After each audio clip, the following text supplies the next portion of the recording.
할렐루야.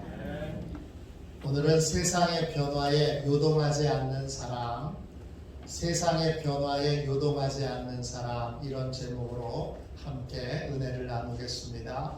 좌우 옆에 계신 분하고 이렇게 우리 함께 고백합시다. 세상의 변화에 요동하지 않는 성도가 되겠습니다. 세상의 변화에 요동하지 않는 성도가 되겠습니다. 네, 할렐루야. 그렇게 주님께 뿌리를 깊이 내려 세상의 변화에 흔들리지 않는, 요동하지 않는 복되고 귀한 하나님의 자녀들 되시기를 축원합니다. 바울은 한 번도 만나본 적이 없는 로마에 있는 성도들에게 자기를 소개합니다. 자신을 사도라고 소개합니다. 바울 이전에 사도는 예수님께서 직접 뽑으신 12명의 제자를 가리키는 명칭이었습니다. 그런데 바울이 자신을 사도라고 부릅니다. 그는 자칭해서 사도가 된 걸까요? 아닙니다. 당시 교회에는 자칭 사도들이 많이 있었습니다. 요한계시록 2장 1절부터 7절에 성령께서 에베소 교회에 주신 말씀이 있는데, 성령께서 에베소 교회를 칭찬하시는 말씀 가운데 이런 구절이 나옵니다. 요한계시록 2장 2절입니다. 자칭 사도라 하되 아닌 자들을 시험하여 그의 거짓된 것을 내가 드러낸 것과. 당시 교회에는 자칭 사도들이 많았습니다. 하나님이 택하셔서 부르셔서 지명하셔서 사도가 된 게 아니라 내가 사도요, 그리고 스스로 자칭해서 사도가 된 사람들이 많았습니다.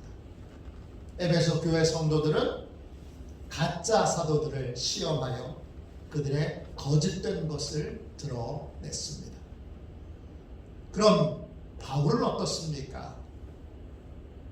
바울은 분명히 예수님이 살아계실 때 택함 받은 제자는 아닙니다. 그러나 바울은 하나님께서 이방인을 위한 사도로 직접 택하신 사람이었습니다.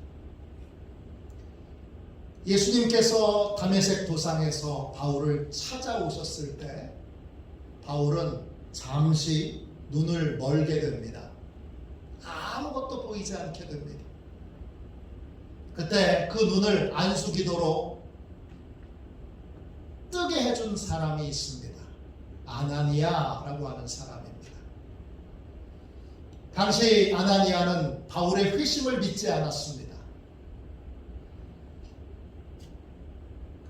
바울이 변화됐다는 것을 도통 믿지 않는 아나니아에게 하나님께서 바울에 대해서 이렇게 말씀하셨습니다. 사도행전 9장 15절입니다. 이 사람은 내 이름을 이방인과 임금들과 이스라엘 자손에게 전하기 위하여 택한 나의 그릇이라. 하나님께서 직접 아나니아에게 말씀하셨습니다. 바울은 이방인에게 복음을 전하기 위하여 내가 택한 나의 그릇, 하나님의 그릇이다. 이 말을 아나니아가 듣고 아나니아가 여러 교회 성도들 앞에서 자신이 들은 것을 증언했습니다. 바울이 사도가 된 것은 하나님의 음성을 들은 아나니아의 증언이 있었기 때문입니다. 하나님께서 이방인에게 복음을 전할 그릇으로 바울을 택하신 것입니다. 그러므로 바울은 자칭 사도가 아닙니다. 하나님께서 이방인을 위하여 택하여 세우신 하나님의 사도, 예수 그리스도의 사도입니다. 사도는 무엇을 하는 사람입니까? 사도라고 하는 말은 헬라 말로 아포스톨로스입니다. 이 말은 메시지를 전하는 사람, 대표자 이런 뜻도 있지만 여러분 외교관이라는 뜻도 있습니다. 대사라는 뜻도 있습니다. 사도는 하나님의 말씀을 전하는 사람입니다. 동시에 하나님 나라의 외교관입니다. 사도는 세상에 살지만 세상에 속한 사람이 아닙니다. 사도는 세상에 살지만 하나님 나라에 속한 자로 사는 사람입니다. 2021년도 새해가 됐을 때 2월 1일 미얀마에서 군사 쿠데타가 있었습니다. 미얀마 군의 참모총장인 민아웅 플라잉이라고 하는 분이 쿠데타를 일으켰습니다. 그래서 미얀마 대통령과 정당 지도자들을 모두 다 가택에 연금시켰습니다. 지난주 주일 28일에 이 쿠데타를 반대하는 대규모 시위가 미얀마 전역에서 있었습니다. 그 시위대에게 미얀마 군이 총을 쐈습니다. 그 총격으로 알려진 바로만 48명 이상이 죽었습니다. 그리고 1000명 이상이 감옥에 갇혔습니다. 이런 끔찍한 상황이 벌어지는 가운데 눈에 띄는 뉴스가 하나 있었습니다. 쿠데타를 반대하는 많은 미얀마 시민들이 한국 대사관을 비롯한 각국의 대사관 앞에서 자신들을 좀 도와달라고 여러 나라의 언어로 호소하고 있는 장면이 뉴스에 보도되었습니다. 아마 여러분 다 보셨을 겁니다. 왜 많은 미얀마 사람들이 대사관 앞에서 도와달라고 호소를 할까요? 대사관은 미얀마 땅이지만 미얀마 지역에 속하지 않습니다. 미얀마 한국 대사관은 미얀마 땅에 있지만 국제법상 한국 땅입니다. 한국 대사관에서 일하는 사람들은 미얀마에 살고 있지만 한국을 위해서 일하는 사람들이고 한국의 입장을 미얀마에 전하는 사람들입니다. 사도는 하나님 나라의 외교관입니다. 세상에 살지만 세상에 따라서 움직이는 사람들이 아닙니다. 사도들은 하나님 나라의 백성으로 하나님의 뜻에 따라 움직이는 사람들입니다. 바울은 하나님의 뜻에 따라 사도로 부름을 받았습니다. 고린도전서 1장 1절입니다. 하나님의 뜻을 따라 그리스도 예수의 사도로 부르심을 받은 바울과 형제 소스데네는, 바울은 예수 그리스도의 사도입니다. 그는 하나님의 뜻에 따라 사도가 되었습니다. 그는 사람의 뜻이나 세상의 뜻이 아니라 하나님의 뜻에 따라 사는 사람이 된 것입니다. 이때 뜻이란 헬라말로 텔레마입니다. 뜻은 의지, 소원, 바램, 희망 등을 의미합니다. 사도는 자기 뜻대로 사는 사람이 아닙니다. 사도는 세상 사람들의 뜻에 따라 사는 사람도 아닙니다. 사도는 하나님의 뜻대로 사는 사람입니다. 하나님의 의지대로 사는 사람, 하나님의 소원대로 사는 사람, 하나님의 바램대로 사는 사람이 바로 사도입니다. 사도는 세상에 살지만 세상의 풍조에 따라서 움직이는 사람이 아닙니다. 사도 바울은 성숙한 그리스도인을 다음과 같이 설명했습니다. 에베소서 4장 13절 14절입니다. 우리가 다 하나님의 아들을 믿는 것과 아는 일에 하나가 되어 온전한 사람을 이루어 그리스도의 장성한 분량이 충만한 데까지 이르리니 이는 우리가 이제부터 어린아이가 되지 아니하여 사람의 속임수와 간사한 유혹에 빠져 온갖 교훈의 풍조에 밀려 요동하지 않게 하려 함이라. 믿음과 삶이 일치되면 그리스도의 장성한 분량에 이르게 됩니다. 그때 우리는 세상 풍조에 밀려 요동하지 않게 됩니다. 요즘 세상이 이렇대. 요즘 인기가 있는 게 이거래. 요즘 사람들이 뭘 좋아한대. 요즘 사람들이 교회를 싫어한대. 요즘 사람들이 예수 믿는 사람들을 미워한대. 기타 등등. 이 세상 풍조에 요동하지 않는 사람, 세상 풍조에 담겨있는 사람의 속임수와 간사한 유혹을 분별하여 담대히 거절할 수 있는 사람, 그 사람이 바로 성숙한 그리스도인입니다. 요동한다는 말은 헬라말로 페리페로입니다. 뜻은 앞뒤로 흔들리고 좌우로 흔들리는 겁니다. 그럼 어떻게 되는 거예요? 다 흔들리는 거예요. 모든 게 흔들리는 거예요.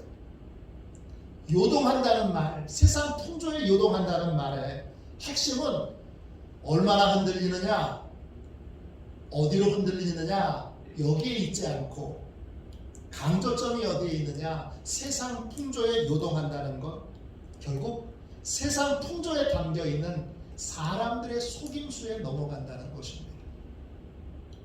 사람들의 간사한 유혹에 넘어간다는 것입니다.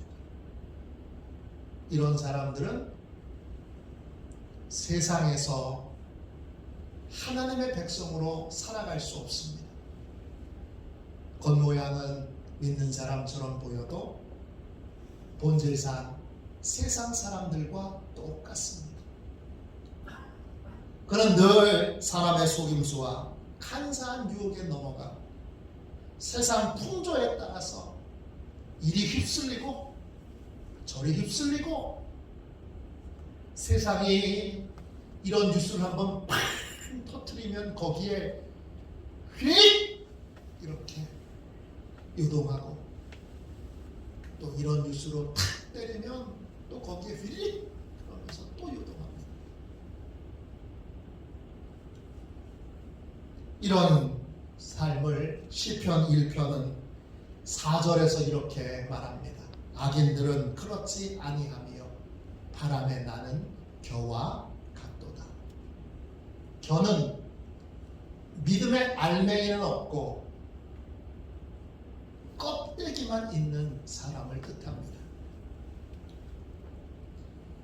겉으로 보면 예수 믿는 사람인데 속에는 믿음의 알맹이가 없는 사람, 그 사람이 겨입니다.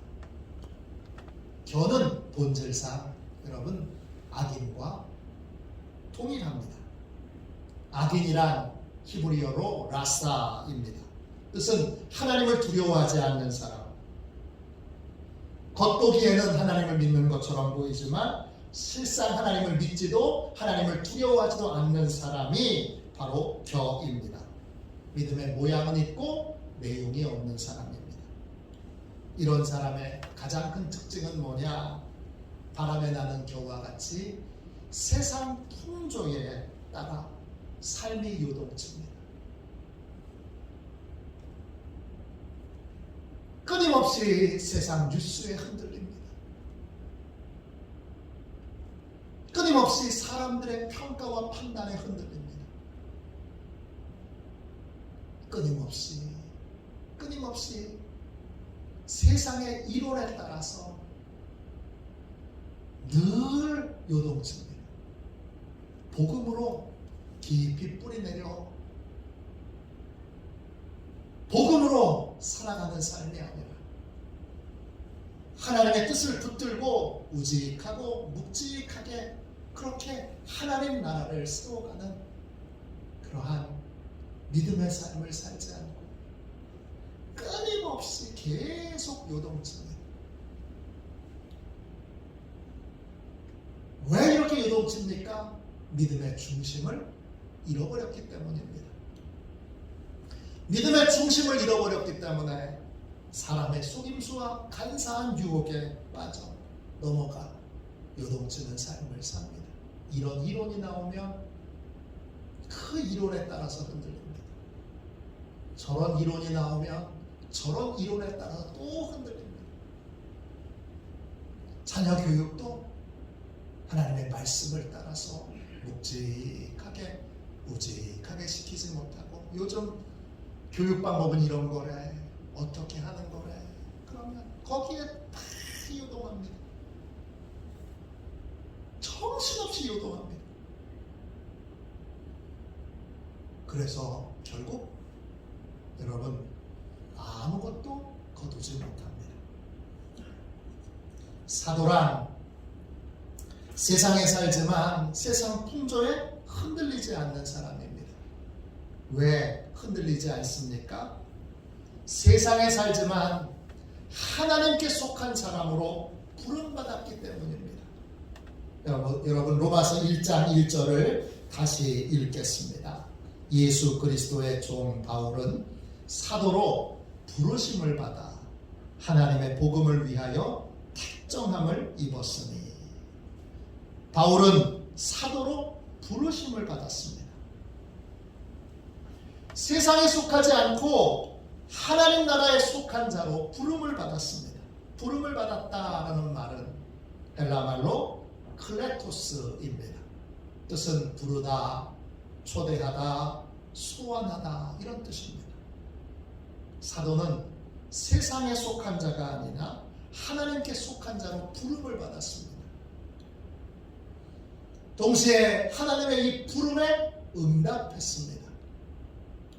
그런데 성경에는요, 이렇게 하나님의 부르심에 응답한 사람들의 또 다른 명칭이 나옵니다.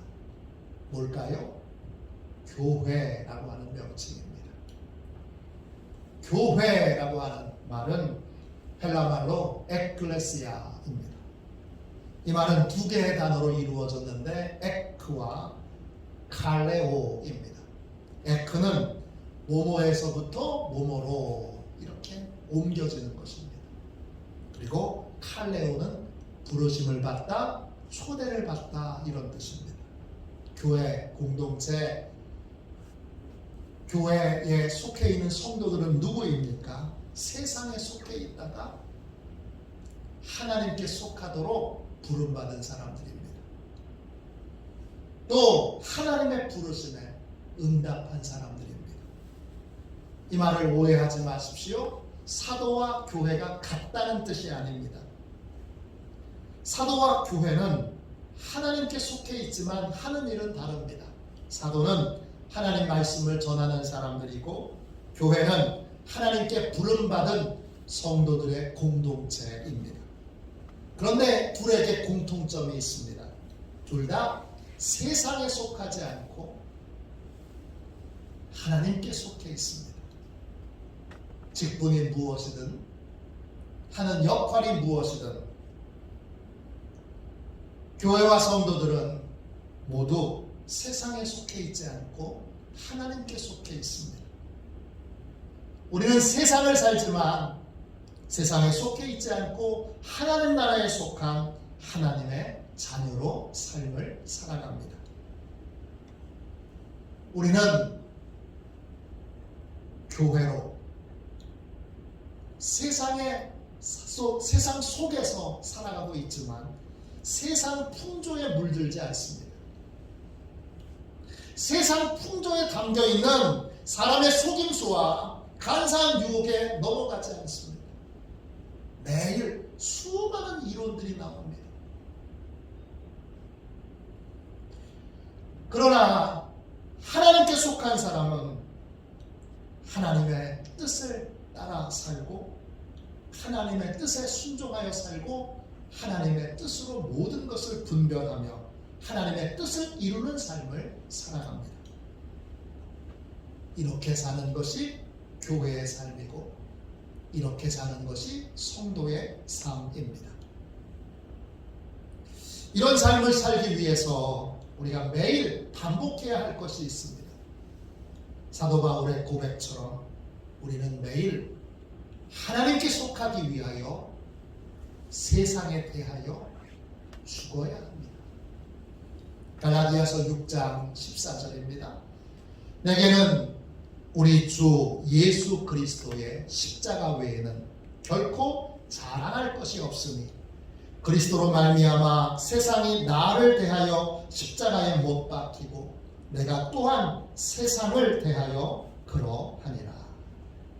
하나님께 속하려면 우리는 매일매일 날마다 세상에 대해서 죽어야 합니다.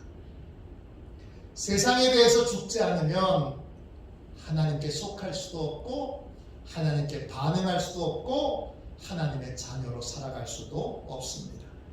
구체적으로 무엇이 죽어야 합니까? 세상에 속한 것은 크게 세 가지입니다. 요한 1서 2장 16절입니다. 이는 세상에 있는 모든 것이 육신의 정욕과 안목의 정욕과 이생의 자랑이니 다 하나님으로부터 온 것이 아니요 세상으로부터 온 것이니라. 세상에 속한 것은 세 가지입니다. 육신의 정욕과 안목의 정욕과 이생의 자랑입니다. 이런 것들이 우리를 속이고 미혹하고 유혹하여 우리를 세상 풍조에 요동치는 삶을 살게 만듭니다. 우리는 날마다 안목의 정욕과 또 육신의 정욕과 안목의 정욕과 이생의 자랑에 대하여 죽어야 합니다. 내가 매일 하나님께 속하도록 사도 바울처럼 고백해야 합니다. 나는 날마다 죽노라.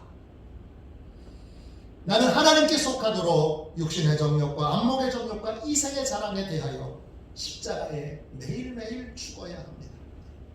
새벽 기도 때 해야 되는 일이 이것입니다. 육신의 정욕이란 무엇입니까? 육신의 정욕에서도 정욕이라고 하는 말은 헬라말로 에피투미아입니다. 뜻은 특정한 것을 간절히 원하고 바라는 것입니다. 근데 육신의 정욕입니다. 무엇입니까? 하나님이 내게 허락하시지 않은 것, 하나님이 내게 주시지 않은 것, 그것을 간절히 갈망하고 소망하고 사모하는 것, 그게 바로 육신의 정욕입니다. 하나님이 주시지 않은 헛된 것을 얻기 위해서 몸부림치고 갈망하는 것, 그것이 바로 육신의 정욕입니다. 기본적인 것은 이런 겁니다. 지금 남편이 아니라 다른 남편하고 살고 싶습니다. 지금 아내가 아니라 다른 아내하고 살고 싶습니다. 지금 가정이 아니라 다른 가정에서 살고 싶습니다. 지금 환경이 아니라 다른 환경에서 살고 싶습니다. 지금 아버지가 아니라 다른 아버지하고 살고 싶습니다. 지금 어머니가 아니라 다른 어머니하고 살고 싶습니다. 비전이라는 이름으로, 꿈이라는 이름으로, 열정이라는 이름으로 하나님이 주시지 않은 것들을 끊임없이 갈망하면서 뭐합니까? 현실의 삶에 대하여 원망, 불평을 쏟아내는 삶을 사는 것이 바로 육신의 정욕에 사로잡힌 삶입니다. 안목의 정욕은 무엇입니까? 안목의 정욕은 사람들에게 멋있게 보이고 대단하게 보이고 훌륭하게 보이고 싶은 갈망입니다. 안목이란 헬라어로 옵탈모스입니다. 뜻은 눈, 시선, 시샘 등을 의미합니다. 철저히 자기의 본질은 감추고 숨기고 어떻게 하면 다른 사람에게 멋지게 보일까? 어떻게 하면 다른 사람에게 좋은 인상으로 호감 있는 사람처럼 보일까? 어떻게 하면 착한 사람으로 보일까? 어떻게 하면 훌륭한 사람으로 보일까? 어떻게 하면 멋진 사람으로 보일까? 잘 보이고 싶은 갈망, 그것이 바로 안목의 정욕입니다. 안목의 정욕에 빠지면 여러분 결단코 행복한 삶을 살 수 없습니다. 왜냐? 진짜를 돌볼 생각이 전혀 없어요. 진짜 내가 어떤지, 내 감정이 어떤지, 내가 어떤 상처를 받았는지, 내가 지금 어떤 부분에서 힘들고 아픈지 나 자신도 돌보지 않고 끊임없이 다른 사람에게 보여지는 모습에만 신경 씁니다. 내 아내가 우리 가정에서 나로 인해서 행복한지, 우리 애들이 우리 가정에서 나로 인해서 정말 행복한지,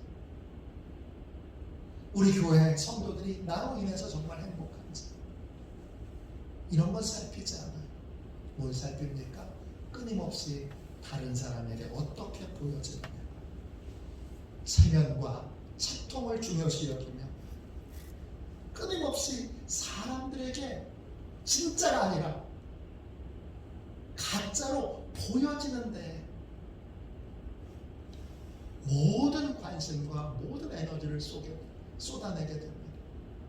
그러면 자기 자신도 망가지고, 가정도 망가지고, 그리고 인생도 망가지고, 여러분 껍데기의 인생을 살아갈 수밖에 없습니다. 더 심각한 건 주님이 도와주시려고 하는데 주님 앞에 솔직하게 내가 얼마나 힘든지, 얼마나 어려운지, 얼마나 아픈지, 얼마나 괴로운지, 우리 가정이 얼마나 병들었는지, 우리의 자녀들이 뭘로 인해서 힘든지, 이걸 주님 앞에 드러내지 못한다는 겁니다. 끊임없이 감추고 숨기기에 급급하여 주님이 도와주시기 위해 찾아오셔도 주님 좀 괜찮아요. 주님, 우리 가정에는 아무 문제 없어요. 심각한 문제가 있는데 감추고 숨기기에 급급한 삶을 살게 됩니다.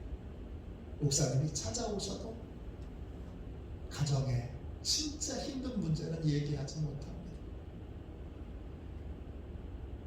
어떤 걸 기도해 드릴까요? 그래도 진짜 심각한 아픔을 꺼내놓지 못합니다. 그게 안목의 정욕입니다. 이생의 자랑은 무엇입니까? 이생의 자랑은 이 세상의 삶이 전부인 줄 알고 세상에서, 이 땅에서 이루어 놓은 것들을 과장하고 자랑하는 것입니다. 자신이 번 돈이나 자신이 얻은 지식이나 자신이 얻은 명예나 인기를 실제보다 훨씬 더 과장해서 사람들에게 뽐내는 것, 그게 이생의 자랑입니다. 왜 이렇게 살까요?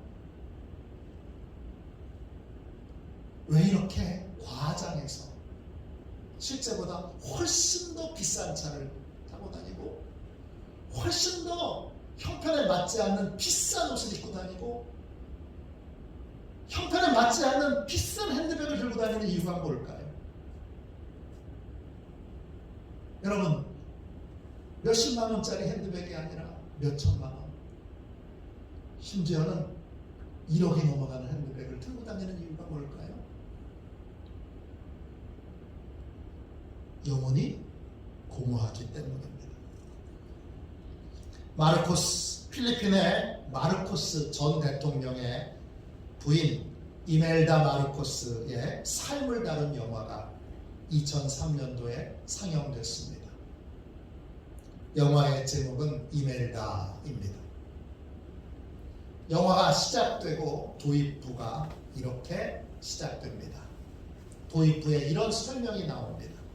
그녀는 8년간 매일 새 구두를 신었다.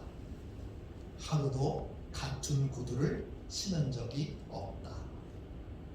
부패 혐의로 77년형을 선고받은 이멜다 마르코스는 3,000켤레의 명품 구두를 가진 여성으로 유명합니다. 구두가 왜 이렇게 많을까요? 영혼이 공허하기 때문입니다. 영혼이 공허하니까 다른 것으로 그 공허함을 메우려고 드는 것입니다.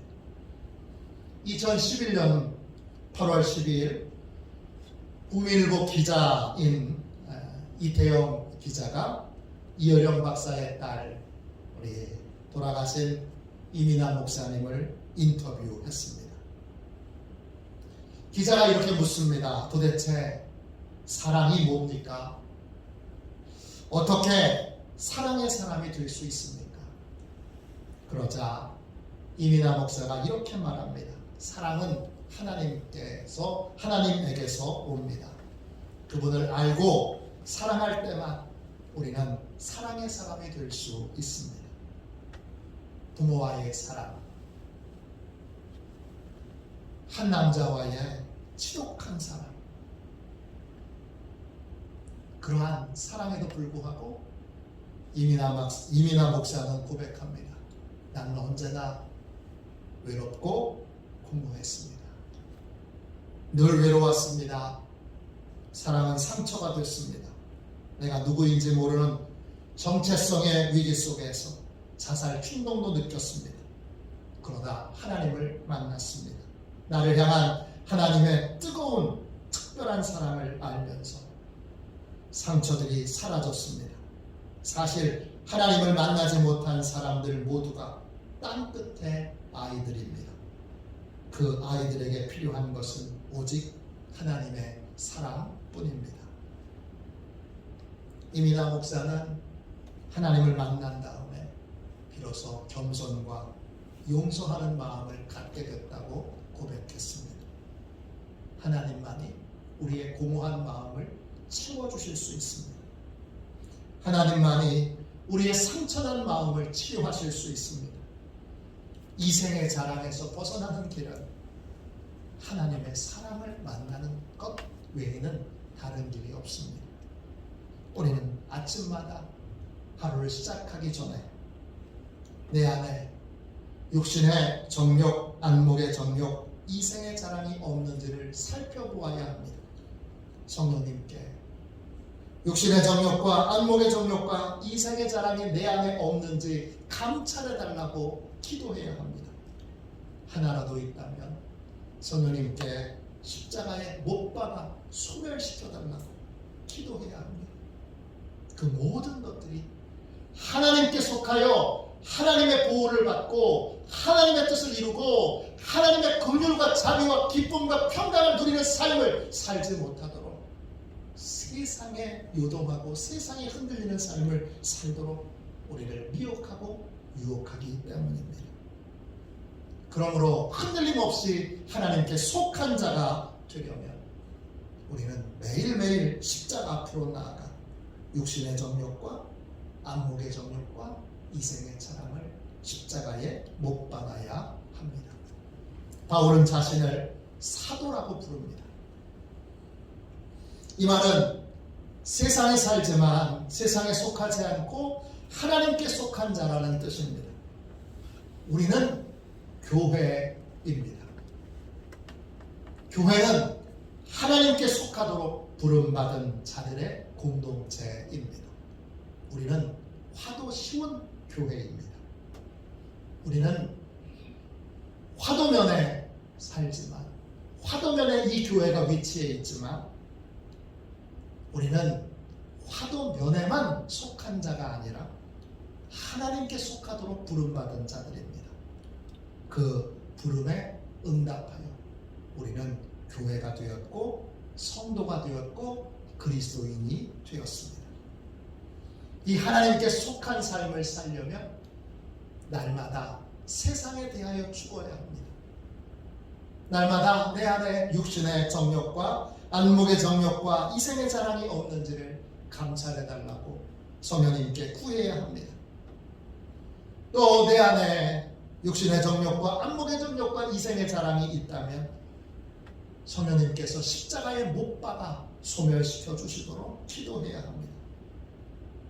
하나님께 속한 자는 날마다 죽음으로 부활의 삶을 경험하는 사람들입니다. 바울처럼 나는 날마다 죽노라. 우리는 바울처럼 세상 풍조에 요동하지 않고 코로나가 이렇대, 코로나로 인해서 지금 교회가 세상에서 이렇게 욕을 먹고 있대, 뭘 하고 있대.